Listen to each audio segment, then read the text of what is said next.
Christopher stood at the threshold of his former home, a quaint two-story house nestled in a quiet neighborhood. The garden, once meticulously cared for by Karen, showed signs of neglect, mirroring his own inner turmoil. His hand hovered over the doorbell, a simple action that now felt like an insurmountable task. Memories surged through him unbidden. Laughter in the living room, the smell of Karen's cooking, their daughter's excited chatter. Now, all that seemed like echoes from another life, one he had willingly left behind. He could almost hear Karen's voice, "Dinner's ready," always punctuated by the clinking of dishes and the hum of the oven. How he missed those simple, everyday moments. Christopher shook his head, trying to dispel these thoughts. He had come for closure, to face the past he had abandoned. But the weight of what he had done, the pain he had caused, anchored him in place. A flashback hit him, the day he left. Karen, standing in the doorway, her expression a mix of shock and heartbreak. No accusations, no questions, just a silent, piercing gaze that spoke volumes. "Why, Christopher, why?" Her unasked question echoed in his mind. He remembered fumbling with his suitcase, the words caught in his throat. "I'm sorry, Karen," he had wanted to say, but the words never came. Instead, he left in silence, a silence that had stretched over a year now. Taking a deep breath, Christopher finally pressed the doorbell. The sound seemed to reverberate through the empty street, a stark reminder of his isolation. Moments passed, but there was no answer. He tried again, his heart sinking with each unanswered ring. It dawned on him then, perhaps there was no one left to answer. The realization hit him like a physical blow. This house, once teeming with life and love, was just an empty shell, much like him. He whispered to himself, a habit he had developed in his loneliness. "What have I done?" The door remained closed, the silence from within serving as a painful answer to his unspoken questions. The bell, unrung in its true essence, symbolized the opportunity for reconciliation he had missed, a chance to mend what he had. With a heavy heart, Christopher stepped away from the door, the weight of his regrets heavier than ever. The journey of redemption, he realized, was going to be a long one. But for now, he had to come to terms with the simple, yet profound truth. You can't always go back to the way things were. Sometimes, all you're left with is the echo of the life you once had. The chapter opens on a crisp autumn morning, a year prior to Christopher standing at his former home's door. Inside, the house is alive with the usual morning bustle. Karen is in the kitchen, expertly maneuvering between the stove and the counter, preparing breakfast. Their daughters, Emily and Sarah, are bickering playfully over who gets the last piece of toast. Christopher watches this scene from the hallway, a duffel bag by his feet, his expression a complex tapestry of sadness, guilt, and indecision. He had planned to leave before anyone woke up, to avoid the painful confrontations. But as he stands there, the reality of his decision starts to sink in. Karen, sensing someone's presence, turns around. Her smile fades as she sees Christopher, the bag by his side speaking louder than any words. She freezes, the spatula still in her hand. "Christopher." Karen's voice is barely a whisper, a mixture of confusion and dawning realization. Christopher opens his mouth to speak but finds himself at a loss for words. Karen, I. He stammers, unable to articulate the whirlwind of emotions inside him. Karen sets the spatula down, her eyes never leaving Christopher. She takes a step towards him, her expression shifting from confusion to hurt. "Is this it? Are you leaving us?" Her voice is steady, but the tremble in her hands betrays her. Christopher looks away, unable to meet her gaze. "I'm sorry, Karen. I just..." "For her? For Linda?" Karen's voice cracks, the name like a poison on her tongue. Christopher doesn't answer. His silence is his confession. Karen steps back, as if physically wounded by his betrayal. The room falls into a heavy silence, broken only by the distant laughter of their daughters. blissfully unaware of the storm brewing in their kitchen. "Why, Christopher? What did we do wrong?" Karen's voice is a mix of sorrow and anger. "It's not you, it's me. I'm just lost," Christopher finally says, his voice barely above a whisper. Karen shakes her head, tears brimming in her eyes. "And you think you'll find yourself by leaving your family? By breaking our hearts?" Christopher has no answer. The magnitude of his decision, the pain he is causing, it all starts to weigh down on him. He takes a step towards Karen, a futile attempt to bridge the chasm he has created. "I'm sorry, Karen, I truly am." But Karen steps back, her arms wrapped around herself as if to hold together the pieces of her breaking heart. "Goodbye, Christopher." With those final words, Karen turns away, leaving Christopher standing alone, the echo of his family's laughter, a painful reminder of what he's leaving behind. The chapter ends with Christopher stepping out of the house, the door closing behind him with a soft click, a definitive end to the life he once knew. The silence he leaves behind is deafening, a void filled with unspoken words, and the chapter opens a few years before Christopher's departure, at a time when to the outside world, Christopher and Karen's life appeared idyllic. It's a sunny Saturday afternoon, and the family is in the backyard enjoying a barbecue. Friends and neighbors are complimenting their home, their family, their seemingly perfect life. Karen, ever the gracious hostess, laughs at a neighbor's joke. "Oh, it's all about finding the right balance," she says, flipping burgers on the grill. Christopher joins in, wrapping an arm around Karen's shoulder. "Yes, we're just lucky, I guess," he says, but his smile doesn't quite reach his eyes.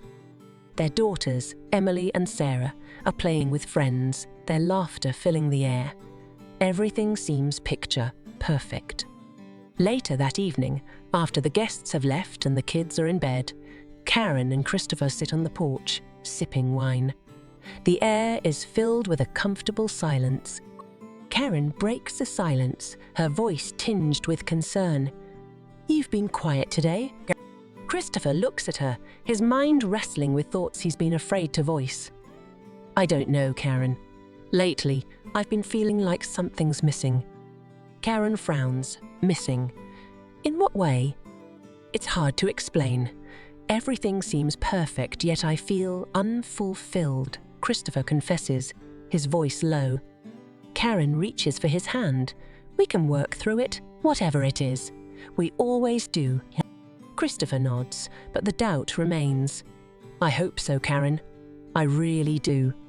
The conversation shifts to more mundane matters, but the seed of discontent has been sown. As the days pass, the chapter shows glimpses of their life, the family dinners, the weekend outings, the bedtime stories. To everyone, they are the epitome of a happy family.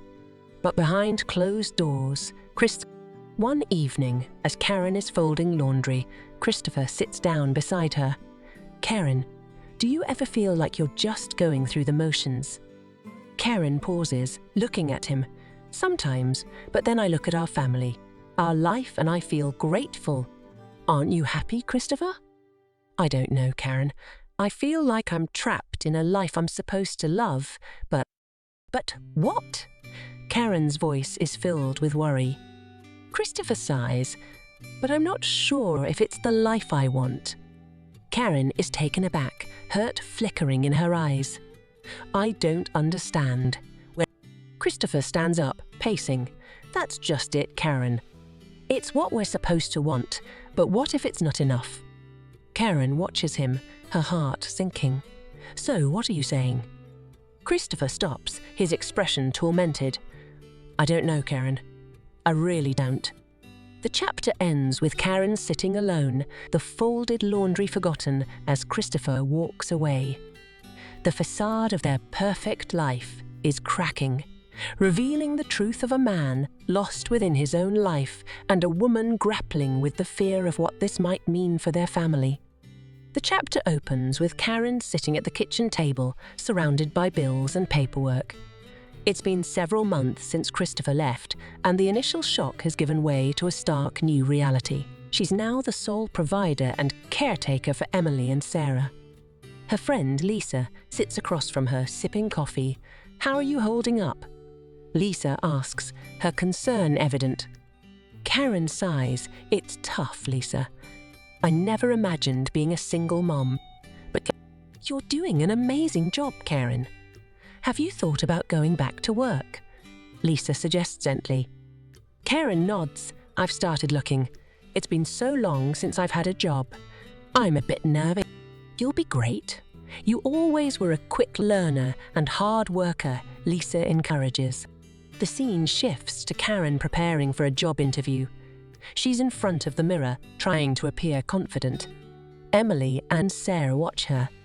"Mom, you look nice," Emily, the elder daughter, says with a smile.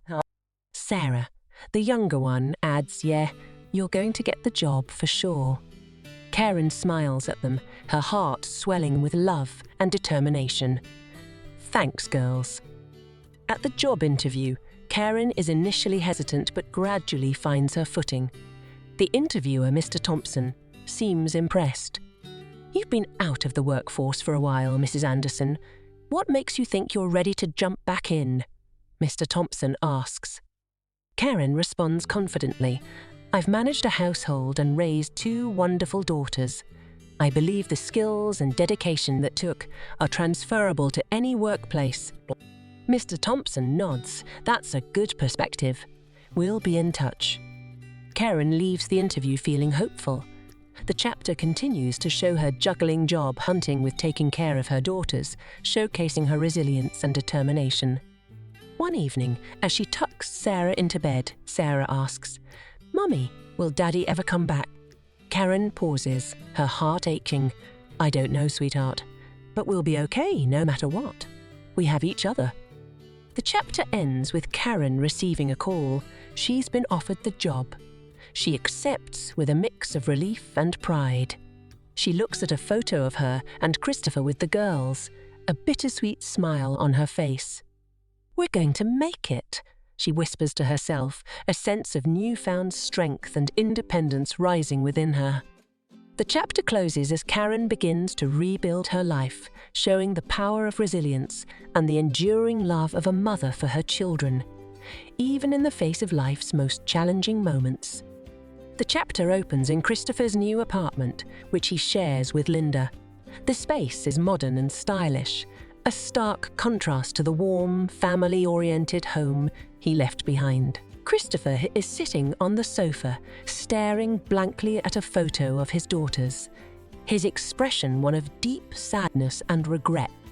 Linda walks in, her mood upbeat.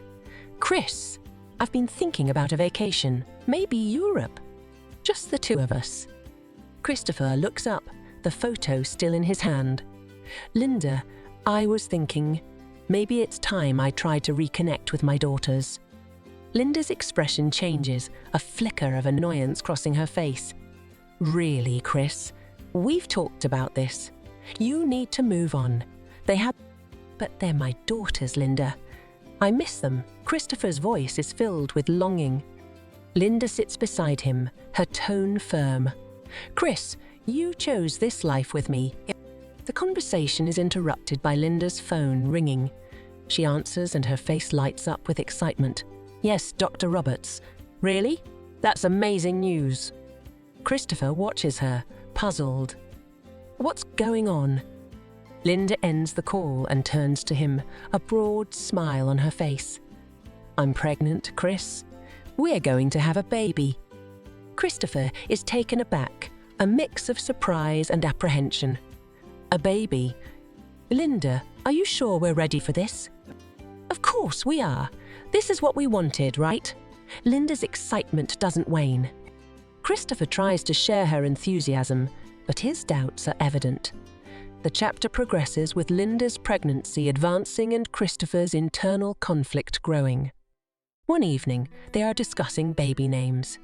Linda casually mentions, "I was thinking, maybe we don't need to bother too much with all the parental stuff. There are nannies for that." Christopher looks at her, shocked. "What do you mean? This is our child. We can't just hand them off to someone else." Linda shrugs. Why not? We have our own lives. I don't plan on giving up my career or social life for a baby. Christopher is stunned. Her words hit him like a slap, awakening him to the reality of their relationship and the stark difference in their values. I can't believe you're saying this. Being a parent is about being there, Linda. It's about sacrifices, Christopher says, his voice rising. Linda rolls her eyes. Oh, please, you're just overreacting. We'll be fine. But for Christopher, this is a turning point. He realizes the gravity of his choices and the life he has left behind. His family, his daughters, Karen's dedication as a mother. It all comes crashing back to him. The chapter ends with Christopher lying awake in bed, Linda asleep beside him. He looks at her, then turns to gaze out the window at the night sky, a single tear rolling down his cheek. The illusion of his new life has shattered, leaving him to confront the painful truth of his actions and the longing for the family he abandoned. The chapter begins with Christopher driving through the familiar streets of his old neighborhood, each turn evoking a memory of his life with Karen and their daughters. He parks in front of the house he once called home, a sense of dread mingling with his nostalgia. He hesitates before getting out of the car, taking in the overgrown garden and the peeling paint. It's a stark reminder of how much time has passed and how much he has missed. Christopher finally makes his way to the front door. After several rings and no answer, he walks around to the back, peering into the windows. The house is empty, devoid of the life and laughter that once filled it. Confused and disheartened, he approaches a neighbor, Mrs. Henderson, who is tending to her garden. Mrs. Henderson, do you know where Karen and the girls might be? Christopher asks, trying to mask his anxiety. Mrs. Henderson looks up, surprise evident on her face. Christopher, we haven't seen you in ages. Karen moved out shortly after you left. She said it was too painful to stay. Christopher feels a pang of guilt. Moved out. Do you know where they went? I'm afraid not. She wanted a fresh start, I believe. She did well for herself and the girls, you know. Found a job, took care of everything.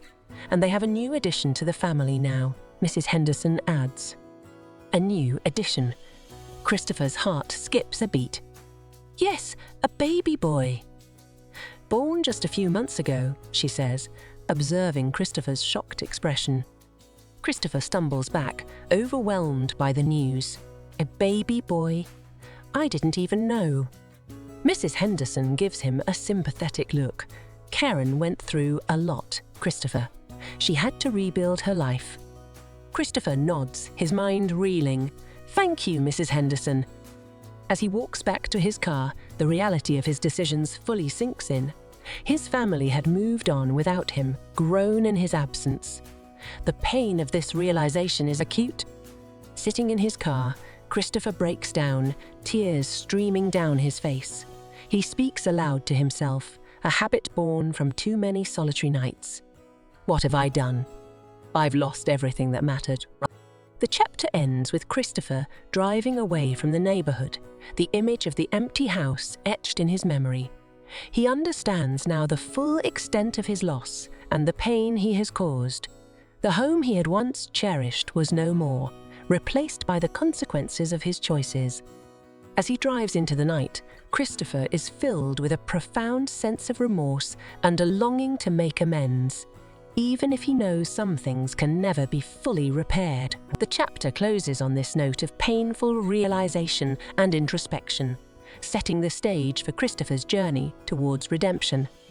The epilogue begins several months after Christopher learns about his son.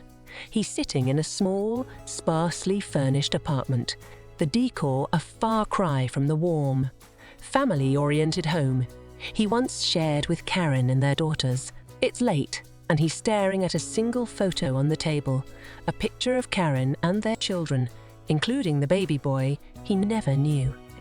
His friend Mark, who has been a source of support through these tumultuous times, sits across from him. How are you holding up, Chris?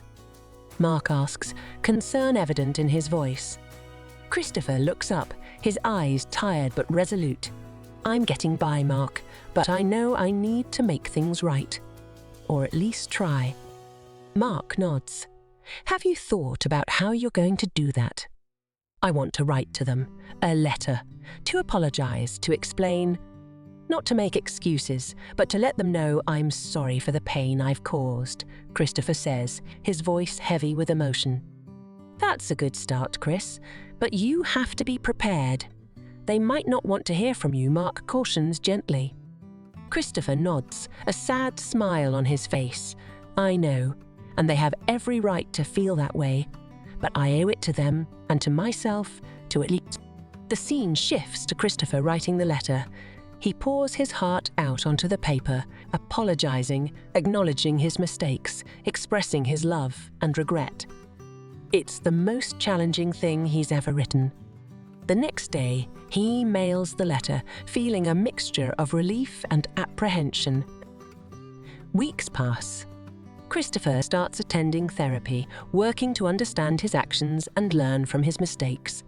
He also begins volunteering at a local community centre, trying to give back in some small way. One evening, as he returns to his apartment, he finds a letter in his mailbox. It's from Karen. His hands shake as he opens it. Karen's words are cautious, but not unkind. She explains the pain and upheaval his departure caused, how hard it's been for her and the kids, but also how they've started to heal. She doesn't offer forgiveness, but she doesn't close the door on it either. Christopher reads the letter several times, each reading bringing a mix of pain and hope. Karen's words are a balm to his guilt-ridden soul, offering a glimmer of hope for a future where he can somehow be a part of his children's lives, even if it's not in the way he once imagined. The epilogue closes with Christopher sitting by his window, looking out into the night sky. He's starting to understand that redemption is not a destination but a journey. It's about taking responsibility, making amends, and learning to forgive oneself. He whispers to himself, it's never too late to change the path you're on. The story ends on this note of introspection and tentative hope, with Christopher beginning to walk his path to redemption, understanding that while some things can never be fully undone, the future still holds the possibility of healing and. Sometimes, when we hurt our loved ones, we don't understand that we ourselves are in a trap where we lose everything and ourselves.